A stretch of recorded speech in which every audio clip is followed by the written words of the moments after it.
سے آنا جانا مشکل. چلو بھی آگے اثر کو آگے اثر مغرب عشاء اثر مغرب عشاء اثر مغرب عشاء ہمیشہ کہاں پڑھنا بولو؟ ارے بولو بھی کہاں پڑھنا؟ حرم میں. مدینہ منورہ میں ہے. مدینہ تو بالکل قریب جگہ ہے, وہاں جتنا زیادہ لمبا فاصلہ نہیں ہوتا, عموماً نہیں ہوتا. چاروں طرف سے آپ مدینہ منورہ سے جہاں بھی قیام رہے گا آپ آ سکتے ہیں مسجد نبوی. تو پانچوں نمازیں مسجد نبوی میں پڑھنا. گویا 40 نماز مسجد نبوی میں پڑھنے کی ابھی سے نیت کریں. بے مدینے میں رہیں گے پوری نمازیں کہاں پڑھیں گے؟ مسجد نبوی میں. اس سے کہ مسجد نبوی کا ثواب بعض روایتوں میں 50,000 مستند روایتوں میں 1000 نمازوں کے برابر, اور حرم کی نماز 1,00,000 نماز کے برابر ہے. تو اس لیے ہم یہ عزم کرتے ہوئے جائیں کہ ہماری نمازیں جو حرم میں ہوں گی وہ 3 نمازیں ہر حال میں ہوں گی, اور یہ بہت آسانی کے ساتھ عصر مغرب عشاء آپ آسانی کے ساتھ مکۃ المکرمہ میں قیام کے دوران جا کر آرام سے حرم میں پڑھ سکتے ہیں. اور چوتھی بات جو سب سے زیادہ ہم لوگوں کو نفس کے کنٹرول کے ساتھ سمجھنے کی ضرورت ہے, وہ یہ ہے بازار نہیں جائیں گے. کہاں نہیں جائیں گے بھائی؟ بازار. یہاں سے جاتے ہوئے اللہ کے واسطے تمام لیڈیز کو بھی بول رہا ہوں, جینٹس کو بھی بول رہا ہوں, یا ایٹم کی لسٹ دیونوں کو اللہ کے واسطے بس سن با خالی ایک گھڑی لے لگا جا, بار ہماری بچی کے واسطے ایک انگوٹھی لے لگا جا, میری بچی کی منگنی ایک چین لے لگا جا. یہ 100 بار رہا دیونوں کو, بازار کو نہیں جا رہی. بازار کو جا رہی, مارکیٹ کو جا رہی کیا؟ کیوں بھائی؟ جاتے ہوئے ہر یہ جو لسٹ دیتے ہیں, اب بیچارہ وہ پیسہ کچھ بھی نہیں سکتا آپ کے پاس, انہیں کون سی حالت میں جا رہا تمہیں کیا معلوم بھائی؟ کس کے پاس قرض لے کو جا رہا, کس کے پاس کیا لے کو جا رہا, کیا وعدہ کر کو جا رہا, کیا لے کو جا رہا, کیا دے کو جا رہا, کیا بیچ کو جا رہا, ہمیں کیا معلوم؟ ہم لوگ بغیر سوچے سمجھے, ٹھیک ہے بھائی, رقم دے رہے ہیں, ان سے بھی کہہ رہا مت دیا کریں. آپ رقم والے ہیں دے دیں گے. ایک بہن ہے وہ پیسہ دے دی, بھیا سونا لگاؤ, اور ایک بہن ہے غریب بہن, انہیں نہیں دی, اس کا دل کیا بولے گا؟ اس کا دل کیا بولے گا؟ پانچوں انگلیاں سب برابر تھوڑی ہیں, کوئی امیر ہے کوئی غریب ہے, کوئی دیتا کوئی نہیں دیتا. اور ہم احب البلاد بھیج رہے ہیں, احب البلاد عند اللہ مساجدها وابغض البلاد عند اللہ اسواقها. بہترین جگہ اللہ کے نزدیک مسجد ہے, اور ہمارے یہ جو مسافرین جا رہے ہیں, حجاج جا رہے ہیں, وہ مسجد حرام کو جا رہے ہیں, مسجد نبوی کو جا رہے ہیں. لا تشد الرحال الا الى ثلاثه مساجد. 3 مسجدوں کے عزم کرنے کا اللہ کے رسول علیہ السلام نے حکم دیا ہے کہ 3 مسجدوں کی طرف عزم سفر کیا جا سکتا ہے. اس میں یہ مسجد حرام, مسجد نبوی, مسجد اقصی. تو ہم جو جا رہے ہیں حجاج کرام وہ مسجد حرام کو جا رہے ہیں, اور ان کو جا کر آپ ڈائیورٹ کر رہے کہاں؟ بازار کی طرف. بازار کو گئے پورے نمازاں گئے. کون تو بھی اکثر میں نے دیکھا ہے بازار کو جانے والے لوگوں کو بلا کر پوچھا, صحیح بتاؤ حاجی صاحب مغرب کی نماز پڑھے گا؟ نہیں مولانا پڑھیں گے. سوچنے کو تھے عشاء کی اذان ہو گئی. اتنی دلیل دراجی, بازار میں اتنی نحوست. وہ مدینے کی بازار رہے تو بھی اس میں وہ تمام باتیں جو کچھ آپ نے فرمایا بازار سے متعلق, وہ باتیں مدینے کے بازار میں بھی ہیں, مکے کے بازار میں بھی ہیں. کوئی مقدس نہیں ہے وہ. مکے کا بازار بھی بازار ہی ہے, ابوغض البلاد ہی ہے. مدینے کا بازار وہ بھی بازار ہی ہے. اسی لیے کہا گیا مکے سے صرف زمزم لیا کرو, مدینے سے صرف کھجور لیا کرو. مکے سے لینے کی چیز کیا ہے بھائی؟ زمزم. مدینے سے لینے کی چیز کیا ہے؟ کھجور. یہ 2 چیزیں لینا. بقیہ لا بلا سب لے لے آنے کے بعد جو کوئی آپ کا مہمان ہے 2 چیزیں ہی پیش کرو بس. نہیں جان نماز لینا, کتنے لینا, 150 جان نماز دے لے, ہمارا خاندان بہت بڑا, کون ہم نہ بھیجنے کے واسطے آئے کی, سب کو جان نماز دینا. اللہ وہ بچی بھی آئی, اللہ یہ بچی بھی آئی, سو بچیاں کو یاد کر گھر کو عام طور پر جس وقت واپس آتے ہیں ہر ایک کو لمیٹڈ تول ہے. کیا ہے بھائی؟ کنٹینر لگاتی. کیا کنٹینر نا؟ لمیٹڈ تول ہے. اکثر حجاج آدھے سے زیادہ سامان ایئرپورٹ میں چھوڑ کر آتی. آدھے سے زیادہ سامان جا کر دیکھ لو آپ. آدھے روتے ہوئے چھوڑتے. اللہ بچی کے واسطے لیا تھا, بچی کے واسطے لی تھی. سو یہ ہمارے خواتین ہیں, ہمارے خواتین, ان سے خاص طور پر گزارش کرتا ہوں, ارے بھی آپ کو سب کو دلانا ہے. آپ یہاں آ جائیے. پورا مکہ اور مدینے کا مارکیٹ میں جتنا مال ہے اس میں 50% مال بمبئی سے جاتا ہے.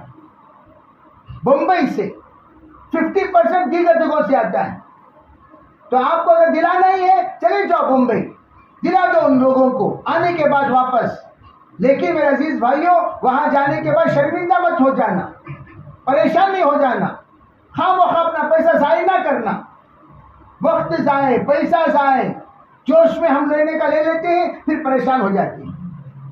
اس کے علاوہ حجاج کرام کو تو حج کے 5 دن کیا کرنا, وہ تو ماشاءاللہ بالتفصیل کئی مجلسوں میں سمجھا دیا گیا. میں اس لیے اس کا ذکر کرے بغیر اس وقت تمام سے یہ گزارش کروں گا, ہم سب یہاں جڑے ہوئے ہیں آپ حضرات سے دعا لینے کے لیے اور آپ کو دعا دے کر بھیجنے کے لیے. اللہ آپ کے سفر کو آسان فرمائے, اللہ آپ کو صحت نصیب فرمائے, طاقت نصیب فرمائے, ہمت نصیب فرمائے, حوصلہ نصیب فرمائے. اللہ آپ کو حج مبرور نصیب فرمائے. ہر طرح کی تکلیف سے, مصیبتوں سے, آفتوں سے, سمائی اور زمینی, اللہ تعالیٰ آپ کی حفاظت فرمائے. آپ کی دعاؤں میں اللہ پوری امت کا حصہ نصیب فرمائے. اور آپ سے خصوصاً 2 درخواستوں کے لیے ہم یہاں جمع ہوئے ہیں. یہ جب بھی روز اقدس جناب محمد رسول اللہ صلی اللہ علیہ وسلم کے روز اقدس پر پہنچے تو جتنے افراد اس وقت یہاں تشریف لائے ہیں ان سب کے طرف سے آپ کو یہ ذمہ داری دی جا رہی ہے, آپ ہم سب کے طرف سے سلام حضور اقدس صلی اللہ علیہ وسلم کے روز اقدس تک پہنچائیں. مطلقاً اتنا کہہ دے, نام یاد رہے یا نہ رہے, یا اللہ کے رسول علیہ السلام سے جتنے میرے ساتھی, میرے دوست احباب, میرے متعلقین, میرے رشتے دار, میرے ملنے جلنے والے, میرے جاننے والے آپ کو سلام بھیجا ہے, حضور ان سب کے طرف سے میں سلام بھیج رہا ہوں. ان کے طرف سے آپ سلام قبول کریں, سلام پیش کرو, سلام پیش کرو. حضور کے خود کا سلام بھی پیش کرو اور جو سلام کی درخواست کیے ہیں ان کا بھی سلام پیش کرو. اور پھر علماء نے فرمایا کہ بھئی وہ مدینہ منورہ میں جانے سے پہلے سب سے پہلے توبہ کرو. اللہ کے رسول کے پاس ہر پیر اور جمعرات ہمارے نام اعمال پہنچ رہے ہیں. کون کون کیا کیا حرکتیں کرے حضور کو سب معلوم, نام اعمال پہنچ رہے ہیں. اسی لیے جس وقت شاہ ولی اللہ صاحب نے رحمۃ اللہ علیہ نے خواب میں دیکھا حضور علیہ السلام کو اور پوچھا, حضور سب لوگ آتے ہیں اور آپ کو سلام کرتے ہیں, کیا آپ سب کے سلام کا جواب دیتے ہیں؟ فرمایا, آپ نے جو میری سنت و شریعت کے خلاف زندگی گزار کر آتا ہے وہ آتا ہے سلام پڑھنے کے لیے, لیکن میں اپنا چہرہ پھیر لیتا ہوں, اسے دیکھنا بھی پسند نہیں کرتا. اس سے میرے عزیز بھائی جانے سے پہلے اپنا چہرہ سنت کے مطابق, اپنا لباس سنت کے مطابق, اپنے اعمال سنت کے مطابق, اپنے کردار سنت کے مطابق, اپنے اخلاق سنت کے مطابق یہ عزم کرتے ہوئے جائیں جس سنت کے ساتھ ہم نے سلام پیش کیا اسی سنت کے ساتھ قادم عزیز آخری دم تک رہیں گے.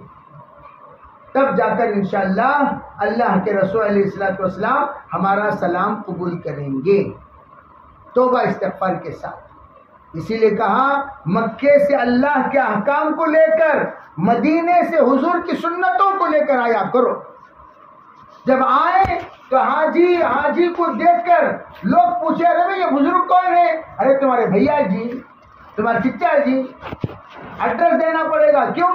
ارے بھائی حلیہ بدل گیا, چہرہ بدل گیا, انداز بدل گیا, گفتار بدل گیا, کردار بدل گیا, یہ سب بدلا ہوا. حضرت تھانوی نے فرمایا جس کا حج مبرور ہو اس کی زندگی بدل جاتی.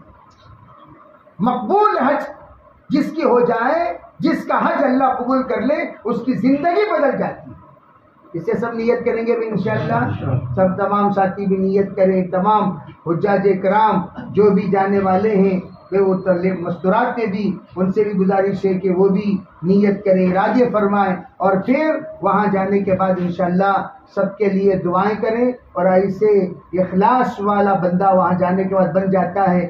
جتنے لوگ سلام بھیجے ان سب کا سلام ان کو یاد آتا ہے, وہ باقاعدہ سلام پڑھتے ہیں. اور جو دعاؤں کی قبولیت کی جگہ ہے, پہلا دن مینا میں آپ رہیں گے, دوسرا دن آپ عرفات میں جائیں گے, اور اسی دن شام کو آپ مزدلفہ آئیں گے, اور اس کے تیسرے دن آپ صبح فجر کی نماز مزدلفہ میں پڑھ کر سیدھا وہاں سے مینا آئیں گے. اور مینا آ کر ظہر تک اللہ کے رسول علیہ السلام کی عادت یہ تھی سیدھا مزدلفہ سے, بخاری کی روایت ہے, آپ آئے مینا اور آرام کیے. ظہر کے بعد آپ رمی جمرات کے لیے گئے. رمی جمرات آپ نے ظہر کے بعد کیا, پھر اس کے بعد سیدھا جا کر قربانی دیا, اور اس کے بعد آپ نے حلق کیا. ہو گیا پہلا دن مینا ایک کام کرنا, کیا؟ مینا میں قیام. دوسرا دن 2 کام کرنا, کیا؟ عرفات اور مزدلفہ. عرفہ اور مزدلفہ, عرفہ میں رہنا مغرب تک, پھر مغرب کے بعد نکلنا مزدلفہ کو. مزدلفہ میں جا کر مغرب کی نماز نہیں پڑھنا, غروب آفتاب کے بعد نکلیں گے ضرور آپ عرفات سے. مغرب کی نماز پڑھے بغیر, اور مغرب اور عشاء دونوں ملا کر پڑھیں گے مزدلفہ میں. اور مزدلفہ میں رات میں کھلے آسمان کے نیچے قیام کریں گے. پھر اس کے بعد فجر کی نماز پڑھ کر وہاں سے آپ نکلیں گے سیدھا مینا, اور مینا آنے کے بعد آپ کو تیسرا دن 3 کام کرنا ہے. پہلا دن 1 کام, دوسرا دن 2 کام, تیسرا دن 3 کام. 3 کام کیا؟ رمی جمرات, بڑے شیطان کو کنکر مارنا. مزدلفہ میں رہتے ہوئے آپ کو کنکر چن لینا ہے. کنکر آپ کو چن لینا ہے. کتنا چننا ہے؟ 7 into 7. 7 into 7 چن لینا. ایکسٹرا بھی کچھ چن لیجئے. ایکسٹرا اگر گر گیا تو پھر دوبارہ اٹھا کر مارنے کی اجازت نہیں ہے. ایکسٹرا رہے گا تو مارنا آسان ہوگا.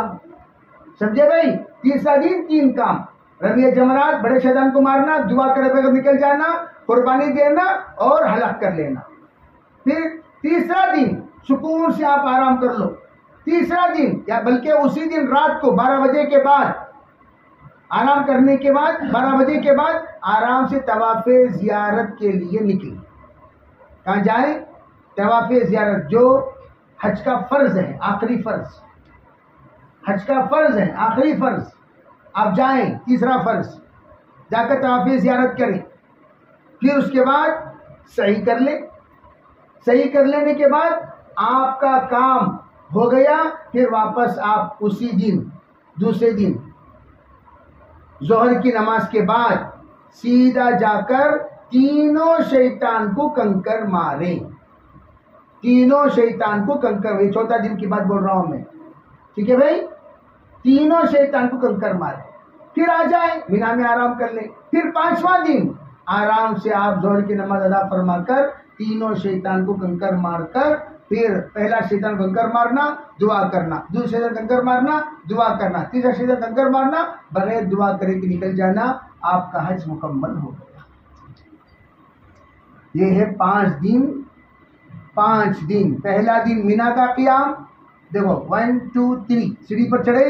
پہلا دن مینا کا قیام, ایک کام کرنا. سیکنڈ, دوسرا دن 2 کام, عرفہ مزدلفہ.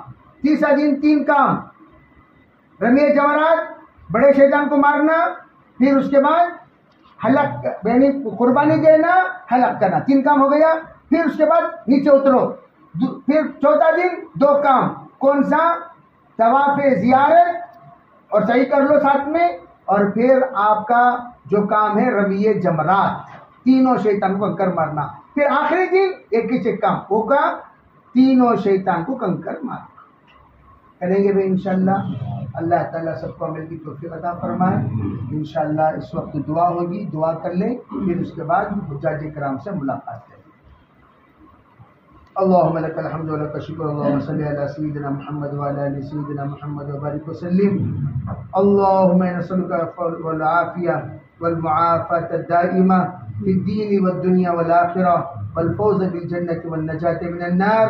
اللهم ارزقنا حجا مبرورا، اللهم ارزقنا حجا مبرورا، اللهم ارزقنا حجا مبرورا وسعيا مشكورا وتجارة لن تبور. اے اللہ ہم سب کے گناہوں کو معاف فرما، یا اللہ ہمارے خطایا سے درگزر فرما، بقیہ زندگی تیرے احکامات پر مرضیات پر گزارنے کی توفیق عطا فرما. یا اللہ اس وقت تیرے بندوں کی اور بندیوں کی ایک جماعت یا اللہ تیرے گھر کے لیے حاضری دینے کو جا رہی ہے، یا اللہ ان کو بے انتہا قبول فرما، بے انتہا قبول فرما، بے انتہا قبول فرما، ہمت نصیب فرما، حوصلہ نصیب فرما، طاقت نصیب فرما، یا اللہ صلاحیت نصیب فرما، استعداد نصیب فرما. حضرت ابراہیم نے تجھ سے مانگا تھا وارنا مناسکنا وتب علینا. یا اللہ حضرت ابراہیم کو تو نے سکھایا کہ کعبے کے آداب کیا ہیں، کعبے کے آداب کیا ہیں، کعبے کے آداب کیا ہیں. یا اللہ تو ہی حقیقی سکھانے والا ہے. میرے رب ان تمام بندوں کو حج سکھا دے، ان تمام بندوں کو طواف سکھا دے، ان تمام بندوں کو صحیح سکھا دے، ان تمام بندوں کو اے اللہ تو احرام کی پابندیاں سکھا دے، ان تمام بندوں کو حاجی کیسا رہتا ہے سکھا دے. یا اللہ تیرے حبیب نے حج کر کے بتایا 5 دن، لیکن حاجی کیسی زندگی گزارنا چاہیے 23 سال اپنی زندگی گزار کر بتائی. یا اللہ ہر حاجی کو سرکار کی طرح زندگی گزارنے والا بنا دے. یا اللہ زندگی کے اندر تبدیلی پیدا فرما، زندگی کے اندر تبدیلی پیدا فرما، زندگی کے اندر تبدیلی پیدا فرما. تمام حجاج کی دعاؤں میں ہمارا حصہ نصیب فرما، تمام حجاج کی دعاؤں میں ہمارا حصہ نصیب فرما. تمام حجاج ہمارے لیے دعا کرنے والے بنے، ایسے فیصلے فرما. یا اللہ ہمارا سب کا سلام روز اقدس پر پہنچائے، ایسے فیصلے فرما. یا اللہ حجاج اپنے معصوم بچوں کو بھی چھوڑ کے جا رہے ہیں، یا اللہ جن کو چھوڑ کے جا رہے ہیں تو ان کا محافظ ہے، تو ان کا مددگار ہے، تو ہی ان کا رکھوالا ہے، تو ہی ان کا یا اللہ ہر طرح کے خیر خواہ ہے. سب کی حفاظت فرما، بہتر سے بہترین یا اللہ ان کی دیکھ بھالی فرما. یا اللہ ان کے مال اور متاع کی حفاظت فرما، مال و متاع کی حفاظت فرما. یا اللہ جتنے حجاج جا رہے ہیں ان کو خوب تیرے رضا کے لیے عمل کرنے کی توفیق عطا فرما. یا اللہ ان کی صحت میں برکت دے دے، وقت میں برکت دے دے، ان کی طاقت میں برکت دے دے. یا اللہ ان کی بات میں برکت دے دے، ان کی دعاؤں میں برکت دے دے. یا اللہ جتنے احباب یہاں آئے ہوئے ہیں اگر ان سے کچھ لین دین میں کمی پیشی ہو گئی ہو یا اللہ اس کی تلافی کرنے کی توفیق عطا فرما. یا اللہ اگر رشتے ناطے میں کوئی کڑواہٹ پیدا ہو گئی ہو یا اللہ اس کی معافی مانگنے کی توفیق عطا فرما. یا اللہ یا اللہ یا جتنے یہاں بیٹھے رہے سب کو تیرے گھر کی دیدار نصیب فرما. یا اللہ سب کو عمرہ اور حج کے لیے قبول فرما، سب کو مخلصین میں شامل فرما. یا اللہ پاک مال کے ساتھ تیرے گھر کی دیدار مقدر فرما. یا اللہ جتنے احباب بیٹھے ہوئے ہیں سب کی تمناؤں کو پورا فرما، جائز مرادوں کو پورا فرما. کوئی نہ کوئی کسی نہ کسی پریشانی میں ہے، اے اللہ اس پریشانی کو اپنے فضل سے دور فرما. یا اللہ تیرے سوا کوئی پریشانی کو دور کرنے والا نہیں. جو ہاتھ تیرے سامنے اٹھے کسی اور کے سامنے اٹھنے سے بچا لے، جو پیشانی تیرے سامنے جھکے کسی اور کے سامنے جھکنے سے بچا لے. اپنے فضل سے اپنے کرم سے ہماری دعاؤں کو قبول فرما. ربنا تقبل منا ما كان صالحا وصلنا ما كان فاسدا برحمتك يا ارحم الراحمين والحمد لله.